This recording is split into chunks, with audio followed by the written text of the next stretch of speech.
Hi there. Today I'd like to talk about a subject that is very, very dear to me and very close to my family. And that is the subject of autism, autism in children, autism in adults. And I'm going to break this into pieces as far as not trying to cover everything in one video. It can get a little lengthy.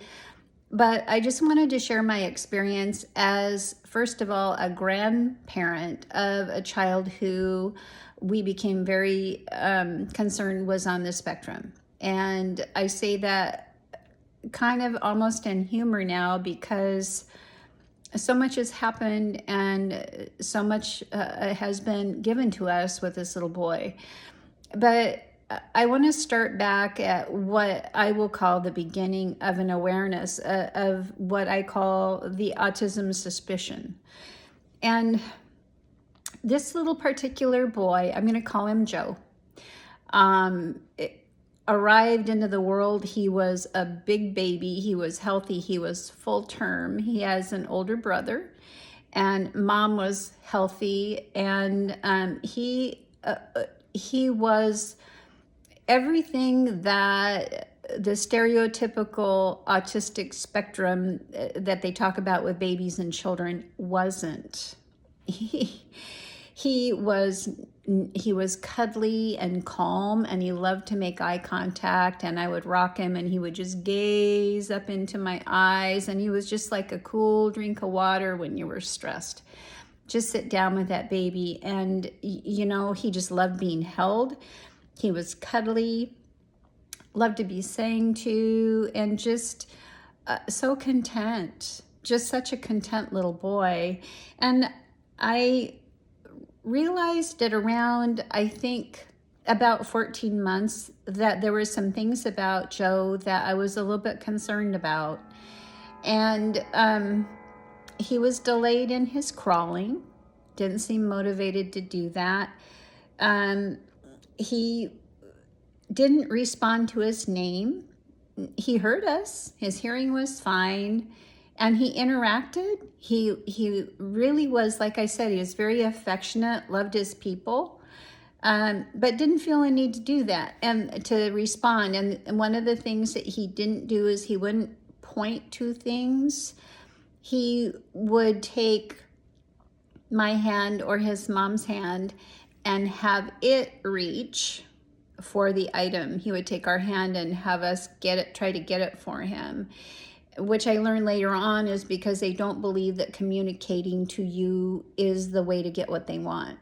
It is kind of a misstep, or it's a difference in the way that they perceive communication. I'm checking some notes here, so bear with me. He was, he didn't want to hold his own bottle. Now, that may seem a little lazy, and this kid was very capable. Intellectually, not a thing wrong with him. Just a really, really intelligent little boy. But he didn't want to do that. He wouldn't thread when he got in and out of the car seat. You know how children will sometimes, even babies, will figure out how to kind of work their arms through the straps. He didn't do that. He wouldn't reach up to be picked up out of his crib. He just laid there and let us do all the work. And eventually he learned to do this thing where he would roll on the floor wherever he wanted to go, but he wouldn't crawl. He didn't want to taste new foods. He choked on water. He didn't, everything sensory-wise, he didn't like the taste of anything that was unusual or different, or even, I know a lot of babies are that way, but this guy was, acted like a super taster. Who knows? He might be one. I don't know. But he would fixate on watching his fingers. And I'm not talking about hand flapping. He would just do like this. And he would do like this, both of them. And he'd be laying there and just enjoying this motion. Tanzan, my daughter, told me, it's almost like he discovered, oh, I have these. He was pleased as could be. He would take the containers that are kind of translucent off of, I would give him containers to stack up, plastic containers, storage containers for food. Some of them are quite colorful, and he would look through the lids and look at the lights and make little, make little designs by turning them.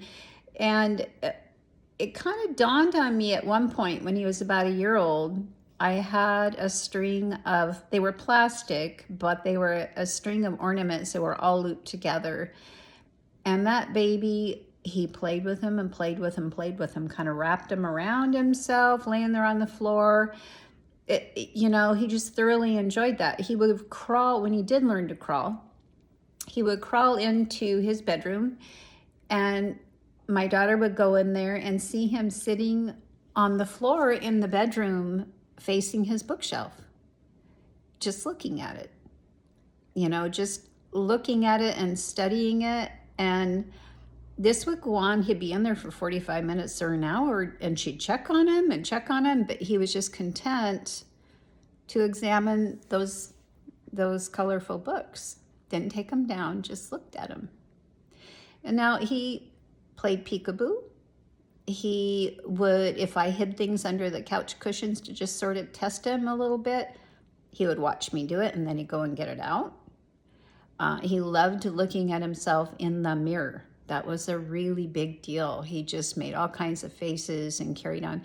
But again, he was just very sensitive and very loving, and just a calm demeanor, not inattentive. It wasn't that. He was clearly very tuned in to what was going on around him, but he did it in sort of a content manner. It was just a content manner. He was okay sitting alone. He started to say some words and move toward things when he was about 14 months. He would do this thing where he would patty cake, and he would play games that my husband does, where he calls it 1, 2, where he picks him up and then sets him down, and picks him up and sets him down, and he just loved that. It was he wouldn't pull out items. No, he does pull out items, excuse me, when they were hidden, and he started to interact with other babies. Eventually, like I said, at about 14 months, he started to acknowledge that. But I think that the thing that started to concern me is Tansen, my daughter, took him in to the pediatrician because he was having some occupational therapy because he wasn't crawling. And the therapist, this was online, it was during COVID, and so they did the best they could. But she observed him and also asked a lot of questions because he wasn't eating well, didn't like the taste of food. And so she said, I think he needs to be assessed. So my daughter took him to the pediatrician, and he said, I think he's fine. And the MCHAT those are acronyms, and I'm trying to remember what the acronyms stand for. Basically, it's a pediatric autism screening tool. He passed it. And then he passed it again when he was 2, which is when they're supposed to be able to identify these things, and he had no trouble passing it. But he still wasn't tracking with wanting to respond to things. It was on his own terms. He was very introspective. There seemed to be a problem with communication, is really what it came down to. He wouldn't follow a pointing finger when we pointed. He didn't quite get that. And so I was a little concerned. I was worried because I was afraid my daughter would be upset. She was very upset when the therapist first suggested that he might be autistic. She was very upset. And so I did a little background investigating, and I contacted a very dear friend of mine who has a son who's now an adult, who's on the spectrum. And we all know the old saying that if you know one autistic person, you know one autistic person, because as general human beings, we're all very different. And so this young man had excellent raising by parents who just really helped him become the best person that he was designed to be and really built on his strengths. But I'm sure she went through some pretty challenging times. I know her, and I knew him when he was quite small. So she told me, I was concerned because let me back up. I was concerned because when I started doing some scouring online to find out what we should do as far as testing, what we should do as far as treatment, I ran across some things that were really, really frightening for me. And they were some websites where I'm sure well-intentioned people really actually use the words, if you have parents that are ignoring this, this is an emergency. You need to get them tested and into ABA treatment, which is applied behavioral analysis, I think. Anyway, it's a treatment to help people not be autistic, basically. And I look back on that and I just want to eye roll. But I felt like I had an emergency. I felt like I knew something that I needed to share with my daughter and this little boy's dad that would possibly, be really devastating for them, that I had this awareness that was starting to creep up on me based on what I was reading, based on what I was learning, and based on this information that I had gotten from somebody who was supposedly an expert. And I didn't know what to do with it, because it was kind of like starting a fire that I knew that was going to be hard for those parents to hear. And yet at the same time, I was under the impression that this was a terrible emergency, that we needed to do something right away to turn this around and to fix it, because I was afraid he was going to go off into some kind of an abyss and, close down completely, and we wouldn't have him anymore. What a terrifying thought, right? And the more I read, I got a book called Neurotribes, which is this big, thick book about almost, is quite wordy, is very well written. And it talks about the origins, about how sometimes or oftentimes clusters of people on the spectrum are found in groups where people are either doctors or engineers, technician, people who use their brains for a lot of detailed type of work. And oftentimes, I think statistically more so, if I'm recalling the book, there is a higher rate of them having autistic offspring. So as I read this book a little bit more, I started to feel more upset about it, because I was reading stories about people who didn't, young people that didn't do well, who were autistic. And I just thought, this isn't helping. And I happened to run across part of an article that said, well, they went on about the autism spectrum and all the symptoms and all the challenges and on and on and on. And I felt just buried. And then partway down through this page, I saw something that said, but there are members who are of the autistic community who view their autism as a gift, and they do not want to change. And this was the biggest aha moment for me I think I've ever had. And after that, I looked for those people. And they're out there. There are wonderful sites. There is a plethora of information. And once I got digging into that community, I realized that this autism is not something that needs to be taught out of us or out of autistic people. It is something that the world needs. Every now and then we need an autistic person in the mix. Oh, I don't know, to do things kind of like maybe invent computers, Steve Jobs. Maybe invent, the theory of relativity, understand that, like Einstein, who is on the spectrum. I mean, Bill Gates is on the spectrum. There are a number of people that are well known who have moved the world forward. And it isn't because they were neurotypical. is because they drew from those resources or those strengths that they had based on the way that their brain is wired. And so I started looking at it through a different lens. And when I talked to my daughter, it had been a bit of a process. But she finally, she did come to terms. She texted me one night. She said, well, he's sitting in the bathtub and his latest thing is taking the washcloth, holding it over the tub and just watching the water drip, drip, drip on the floor for just until the water ran cold in the tub. He would fixate on that and he would concentrate on it. He had this innate patience to watch what happened and a very curious mind.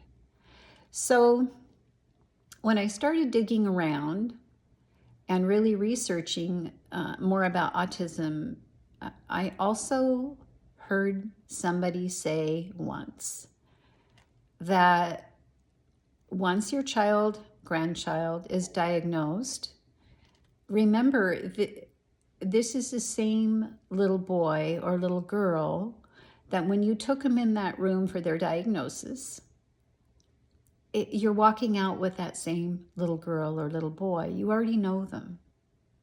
It's just that now you have a better opportunity to understand how to help them navigate a world that is not necessarily designed for them. So I guess the takeaway for me is that this was the beginning of a journey for us, for our family. And I think that the greatest education that I got with this, the best piece of advice I got with this was when I was able to get information back from that friend that I mentioned with the adult son who's autistic. And she said, well, remember that autistic brains are still maturing and developing just like non-autistic brains. And she said, I just think having special help and special classes for those kinds of things that he may need more help in, be it speech, be it textures that he was eating, be it, communication, whatever it is, occupational therapy, to look into those specific things rather than putting any child in a class that tries to change who they are. Because one thing I do know for sure is that autistic people are not a neurotypical person or a neurotypical child when they're young, buried inside of something that buried inside of there is a neurotypical child. They are autistic all the way through their being. Their gut is different. The way they think is different. Their view is different. Their sensory perception is very different. And they tune into things that the more common system doesn't get. They are not intended to be neurotypical. Their wiring is exactly who they are supposed to be. And when we are able to let go of this notion that there is something wrong with them that needs to be fixed, that is when we're able to enjoy and embrace. And yes, it can be very challenging because the world is challenging to them. But